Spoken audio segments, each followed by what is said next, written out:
여러분, 7월 초인데 무지하게 덥습니다. 이번 주 내내 대구는 낮 최고 기온 36도입니다. 주초 이틀간 제주도 다녀왔는데 그곳은 30도였고 7월 1일 새벽 바닷물에 들어갔다 나왔기에 그나마 무언가 할 수 있게 되는 것 같습니다. 나름대로 피사하시고 물 자주 마시며 원기 회복하시기를 바랍니다. 예전 그 북경 자금성에 갔을 때 40도를 넘나들었고 자금성에는 나무가 없기에 그늘도 없고 다들 자금성 뒤쪽에 갔어야 바닥에 앉아서 물병 들이킨 적이 있습니다. 그 대구가 여름철 폭염이 심한 지역인데 1942년 8월 1일 40도로 한반도 최고 기온 그 1위를 76년간 유지하였습니다. 그러다가 2018년 폭염 당시 홍천군 41도, 의성군 40.4도, 서울 39.6도, 대구는 37.5도로 최고 기온 지역에서 벗어났다고 합니다. 그렇지만 이제는 폭염이 얼마나 자주 오래 지속될지가 관건이기에 더위 먹지 마시고 잘 대처해 나가시기 바랍니다. 오늘은 누가복음 14장 25절에서 33절 예수님을 따르려면입니다. 25절 누가복음 14장 25절입니다. 수많은 무리가 함께 갈새 예수께서 돌이키사 이르시되 수많은 무리가 함께 갈새 느낌이 확 오지요. 누가 떴다 하면 그 사람 주위로 사람들이 구름대처럼 모여듭니다. 그 맛에 연예인, 유명인, 정치인, 스타 강사, 지금은 인플루언서 등등 예수님도 사역 후반에서는 사람들이 알아주는 그래서 수많은 무리가 예수님과 함께 하고 있습니다. 예수님은 수많은 무리를 보시고 흡족하게 여기시는 것이 아니라 군중 신앙을 경계하시며 단순히 따르는 자가 아닌 대가를 치르는 제자들을 강조하십니다. 우리도 자신을 둘러싼 그 수많은 것들로 인해 자신이 최고라고 여겼던 적이 있었습니다. 하지만 한순간 이것도 저것도 다 떨어져 나가버렸음을 실감하며 허망할 때가 있습니다. 예수님은 역시 다릅니다. 예수님은 요구하십니다. 단순한 동행자가 아니라 나를 따르려면 모든 것을 따르라 하십니다. 흥미롭게도 누가복음 14장 앞부분 15절에서 24절은 하나님 나라의 잔치 비유가 등장합니다. 많은 사람들이 초대받았지만 정작 중요한 순간에 변명하며 그 자리에 오지 않았습니다. 유대인들은 종교 문제를 엄숙하면서도 가볍게 다루었습니다. 그들은 천국에 들어갈 수 있는 그 특권을 높이 평가했고 하늘나라에 대해서 많은 것을 말했지만 관심은 없었습니다. 매우 종교적이었지만 실제는 매우 세상적이었습니다. 19절 20절에 나는 밭을 샀으며 나는 소 5교리를 샀으며 나는 장가 들었으니 등등 이 모든 핑계들은 세상적인 것이 영적인 것보다 더 높게 평가하고 있는 당시 이스라엘의 엘리트 사람들의 모습입니다. 본문 이후인 14장 34절에서 35절에는 소금 비유가 나옵니다. 마가는 서로 다투는 제자들에게 주는 1년의 교훈에 이어서 9장 50절에서 너희 속에 소금을 두고 서로 화목하라. 여기서 소금은 기독교인들이 보여야 할 화목, 화평, 평화를 뜻하고 있습니다. 마태는 그 5장 13절 14절에서 너희는 세상의 소금, 너희는 세상의 빛이라 하는 말과 함께 5장 16절에서 사람들이 너희 착한 행실을 보고 하나님께 영광을 돌리게 하라. 이것은 기독교인들이 보여야 할 선행을 뜻합니다. 그러나 오늘 본문의 누가는 소금의 짠맛이 자신의 그 포기의 희생의 결과임을 말하고 있습니다. 따라서 예수님을 따르는 제자는 모든 것을 희생하지 못하거나 자신을 포기하지 못하면 맛을 잃은 소금처럼 그런 자는 결국 쓸데없어 내어버리는 수밖에 없다는 것을 뜻하고 있습니다. 예수 믿는 우리는 예수님을 따르고 있다고 여기고 있는데 예수님의 요구에 부합하는지 확인해 봅시다. 첫째, 삶의 우선순위는 예수님입니다. 누가복음 14장 26절 물은 내게 오는 자가 자기 부모와 처자와 형제와 자매와 더욱이 자기 목숨까지 미워하지 아니하면 능히 내 제자가 되지 못하고. 이 말씀은 가족을 파괴하라거나 책임을 다하지 말라는 의미가 아닙니다. 본문의 미워한다는 헬라어로 미세오인데 절대적 정오가 아니라 상대적 사랑의 우선순위를 뜻합니다. 곧 예수님을 따르려면 예수님을 삶의 최우선에 두어야 합니다. 제가 목사고시 설교문 작성 시 디모데후서 2장 4절에서 그리스도 예수의 병사로 복무하는 자는 자기 생활에 얽매이는 자가 없다. 여기에 그 방금 누가복음 14장 26절의 미세오 예수님을 삶의 최우선에 두어야 함을 서술하였다고 언급한 부분입니다. 물론 앞서 최근 교회를 설립한 담임 전도사로부터 모친의 위중한 상황 소식과 함께 목사고시 시험을 치러야 하는지 여부와 왜 나에게 이런 고난을 이런 실제 상황을 접하였기에 이 26절 부분을 전했던 것입니다. 오늘 우리도 발목 잡혀 있지 않습니까?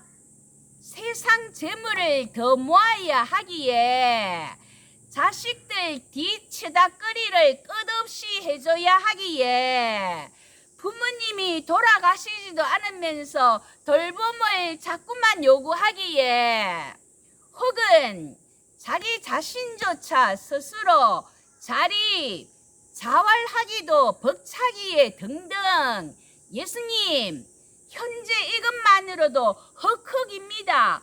더 이상 나에게 뭘 어떻게 하라 요구하지 말아주세요. 스톱. 천국 좋아요. 나 죽으면 예수님 믿었으니 알아서 천국 데려다 주세요. 이런 왕배짱 아닙니까?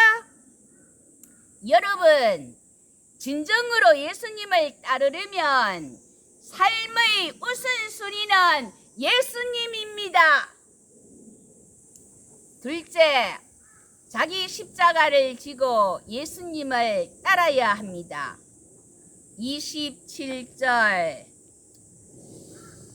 누구든지 자기 십자가를 지고 나를 따르지 않는 자도 능히 내 제자가 되지 못하리라. 저마다 감당해야 할 몫의 자기 십자가가 있음을 우리 모두는 알고 있습니다. 그 십자가로 인해 헉헉거리며 왜 나에게 이런 일이 하기도 합니다. 주님도 아십니다. 마태복음 11장 28절에서 30절, 수고하고 무거운 짐진 자들아 다 내게로 오라. 내가 너희를 쉬게 하리라. 나는 마음이 온유하고 겸손하니 나의 멍에를 메고 내게 배우라. 그리하면 너희 마음이 쉼을 얻으리니 이는 내 멍에는 쉽고 내 짐은 가벼움이라 하시니라. 그렇습니다. 내 힘으로 하는 것이 아닙니다. 주님께서 아십니다. 도와주십니다. 제가 예비고사, 본고사를 거쳐 경북대 사범대 수학교육과를 마치고 38년간 근무하면서 그 중도에 수학교육 석사도 했고 교육청에 전문직으로 나아갔고 혼자 감당해야 하는 그 업무와 곤란한 그런 지경에 놓였을 때마다 언제나 기도하며 주님의 도우심을 간구하며 나아갔습니다. 또한 일찌감치 시편 146편 3절, 시편 146편 3절에는 기인들을 의지하지 말며 도울 힘이 없는 인생도 의지하지 말지니 사람은 다만 긍휼히 여길 뿐이다. 그렇게 생각하였습니다. 이것이 저의 삶의 노하우입니다. 절대 사람과 일상에 얽매이지 않습니다. 그래서 주님 안에서 자유로운 영혼입니다. 셋째, 자기의 모든 소유를 버리고 예수님을 따라야 합니다. 누가복음 14장 33절, 이와 같이 너희 중의 누구든지 자기의 모든 소유를 버리지 아니하면 능히 내 제자가 되지 못하리라. 바로 앞절 28절에서 32절에는 누가복음에만 나오는 비유로 망대를 세우는 사람의 비유와 전쟁을 준비하는 왕의 비유가 나옵니다. 잠언 24장 3절에 집은 지혜로 말미암아 건축되고 6절에 전쟁은 전략으로 싸운다고 합니다. 망대를 세우려고 하면 그것을 완성할 만한 비용을 셈하여 보아야 합니다. 당시 헤롯 왕가가 그들이 통치하는 여러 도시의 큰 건물들을 이것 저것 많이 지었습니다. 정경이 TV 앞쪽 영상 신구약 중간사 로마 시대 유대의 왕 헤롯 편에 소개해 드렸습니다. 헤롯이 세바스테, 가이사랴 도시 건설이며 난공불락의 요새 헤로디움, 마사다, 마케루스며 랍비 문헌의 헤롯의 성전을 보지 않은 사람은 아름다운 건축물을 결코 보지 못한 사람이다고 하는 예루살렘 성전인 헤롯 성전 등 어마어마하게 멋진 건물들이 쫙 이렇게 지어졌습니다. 그 바라보는 이들 가운데는 너도 나도 우리도 뭐 저런 멋진 건물, 멋진 별장 한번 만들어 보자. 뭐 너도 나도 달려들었습니다. 그렇지만 재원을 잘못 계산하여 그 완성할 수도 없는 커다란 건물이나 별장들로 뭐 결국 그 버려둔 돌과 벽돌 무더기의 그 황폐한 현장을 볼 수 있었습니다. 뭐 이곳 전원주택도 뭐 구입 당시는 뭐 강남 아파트 가격과 이제 맞먹었는데 뭐 그 후 이곳은 변동 없는 가격인데 비해 엄청난 차이를 벌여놓는 강남 아파트 가격을 보느라면 이게 뭐지? 뭐 또 지인이 그 차만 원룸형 건물을 그 금액을 들여서 무너뜨리고 그 자리에 차만 꼬마 빌딩을 그 짓겠다고 했는데 몇 년이 지난 지금도 그 주위에 가림막 처리로 내버려져 있습니다. 원자재 값이며 인건비, 공사비 등 그 엄두를 내지 못하고 있기 때문입니다.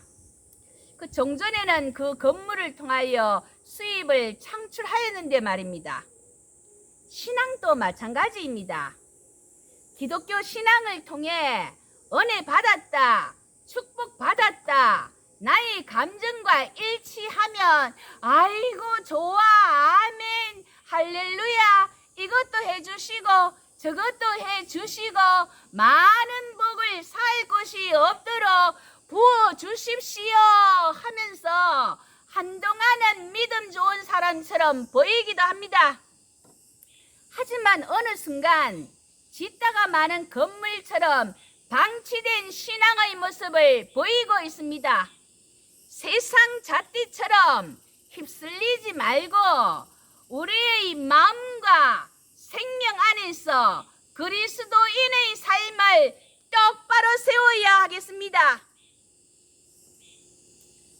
전쟁과 관련하여 그 당시 헤롯 안티파스가 헤로디아와의 결혼으로 말미암아 그 전처는 요르단의 페트라 지역 중심의 나바테아 왕의 딸이었는데 분노한 나바테아 왕이 기회를 노리다가 주 36년 베레아를 공략함으로써 치명적인 타격으로 헤롯 안티파스의 연속적인 불운을 가져다 주었습니다.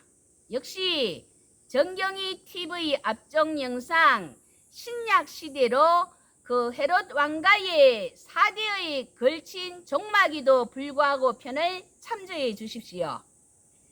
그러니까 오늘 누가복음 본문의 이 전쟁 비유는 모든 그리스도인이 세상과 순환과 정욕을 대항하여 싸우는 싸움이라고 할 수 있습니다. 우리가 죄와 악에 대항하여 그 싸워야 되는 대가를 거부한다면 인생이 끝나야 멈추어질 싸움입니다. 처음부터 그 전쟁에 가담하지 않는 것이 좋습니다. 명심해야 합니다. 그 가담시키고자 끊임없이 먹음직스럽고 보암직스럽고 탐스럽습니다. 얼마나 많은 유혹과 시험이 있는지 모릅니다. 저는 허이 외칩니다.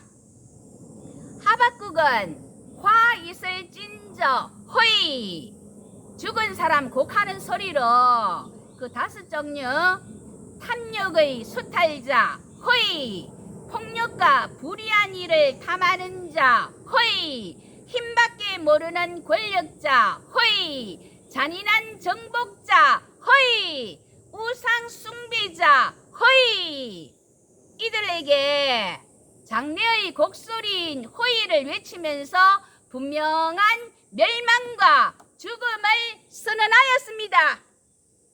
정경이 TV 금년 2025년 첫 영상 조회수 1870회를 기록한 그 하박국 편에서 아닌 것에는 허이 외치며 승리하자고 하였습니다.